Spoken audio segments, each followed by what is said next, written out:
ہمارے یہاں ایک اب یہ بڑا کانسیپٹ مشہور ہے کہ جی آپ نے اللہ کہنا ہے، آپ نے خدا جو ہے وہ نہیں کہنا۔ اچھا، کیوں نہیں کہنا؟ اس کی وجہ یہ بتاتے ہیں کہ جیسے خدا کہہ لیں یا گاڈ کہہ لیں، تو خیر یہ گاڈ تو دیوتا والا ہوتا ہے، اور ہم انگریزی میں یہ گاڈ استعمال کریں، کہتے ہیں گاڈ نہ کہا کرو، اس کی جگہ اللہ کہا کرو۔ کیوں؟ کیونکہ وہ کہتے ہیں جی دیکھیں جی گاڈ جو ہے نا، یہ گاڈ کا تو پلورل ہو سکتا ہے، فار ایگزامپل گاڈس، گاڈس کی تو مونس ہو سکتی ہے، فار ایگزامپل گاڈیس، اور گاڈ کو آپ اور چیزوں کے ساتھ استعمال کر سکتے ہیں، فار ایگزامپل گاڈ فادر۔ تو یہ جو الفاظ ہیں نا، یہ اللہ تعالیٰ کی شان کے خلاف ہیں، اس لیے آپ بس اللہ ہی استعمال کیا کریں۔ اچھا، اگر کوئی یہ چاہتا ہے اور یہ سمجھتا ہے کہ اس میں اللہ استعمال کرنا زیادہ افضل ہے، تو اس میں کوئی حرج نہیں، اور کوئی افضل استعمال کر لیں، نو پرابلم۔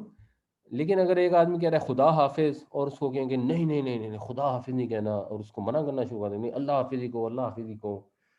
ایک تو ویسے جب مسلمان ایک دوسرے سے رخصت ہوتے ہیں تو بیسیکلی وہ السلام علیکم ہی کہتے ہیں، یہ تو خیر یہ معلوم ہونا چاہیے۔ اور قرآن شریف میں بھی جب حضرت ابراہیم نے مثلا اپنی قوم سے جدا ہونا تھا، تو انہوں نے یہی انہیں کہا کہ سلام علیکم، تمہارے اوپر سلامتی ہو۔ تو یہ تو قرآن سے بھی پتہ لگتا ہے۔ تو آپ تو ویسے ہی اگر آپ نے افضل کے چکر میں جانا ہے تو پھر کسی سے رخصت ہو تو اس کو السلام علیکم کہا کریں۔ آگے آپ نے اللہ حافظ کہنا ہے کہہ لیں، کوئی مسئلہ نہیں۔ آپ نے خدا حافظ کہنا ہے تو اب بھی کوئی مسئلہ نہیں۔ اور اس کی میں آپ کو جو وجہ یہاں سے ایکسپلین کروں، اگر وہ یہ کہہ رہے ہیں کہ جی گاڈ کا لفظ ایسا ہے یا خدا کا لفظ ایسا ہے کہ اس کے پلورل ہو سکتے ہیں یا اس کے دوسرے مطلب ہو سکتے ہیں، تو ہمیں یہ سمجھنا چاہیے کہ رب کا لفظ بھی ایسا ہی ہے۔ یہ رب کا پلورل ہو سکتا ہے جو یہاں پر استعمال کیا گیا ہے، ارباب، یہ رب کا پلورل ہے، تو رب کا بھی تو پلورل ہو سکتا ہے۔ رب کے اور مطلب بھی ہوتے ہیں، رب گھر کے مالک کو بھی کہتے ہیں، رب کی مونس بھی ہوتی ہے، ربۃ البیت کہتے ہیں ہاؤس وائف کو، گھر کی مالکن کو ربۃ البیت کہتے ہیں۔ تو اس سے تو یہ نتیجہ نکلتا ہے کہ پھر رب کا لفظ بھی استعمال ہونا چاہیے۔ اور مثلاً اگر اللہ تعالیٰ سے ہم نے دعا کرنی ہے تو ہمیں دعا کرنی چاہیے اللہ ہما، یا اللہ، یہ کہہ کے دعا کرنی چاہیے۔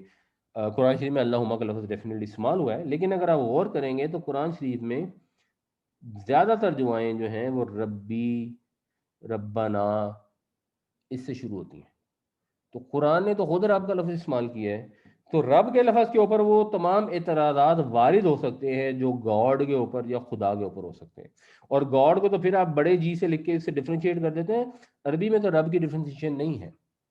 اسی وجہ سے سورہ یوسف میں ایک جگہ جب ذکر آتا ہے اور حضرت یوسف کہتے ہیں کہ میرے رب نے مجھے اچھا ٹھکانہ دے رکھا ہے، تو وہاں پہ اس میں تفسیر میں بحث ہے کہ یہاں رب سے مراد اللہ تعالیٰ ہے یا رب سے مراد عزیز مصر ہے کہ وہ گھر کا مالک ہے اور اس نے مجھے اچھا ٹھکانہ دے رہے ہیں۔ والدین کے متعلق یہ الفاظ قرآن شریف میں آئے ہیں کہ کما ربیانی صغیرہ، جیسے انہوں نے میری تربیت کی یا مجھے پروان چڑھایا، کیونکہ رب کا مطلب ہے پروان چڑھانے والا۔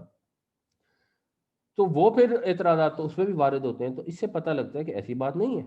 جب قرآن شریف خود رب کا ورڈ یوز کر رہا ہے تو پھر کوئی اور بھی اگر رب یا خدا یا گاڈ یوز کرتا ہے تو اس میں کوئی ایشو نہیں ہے۔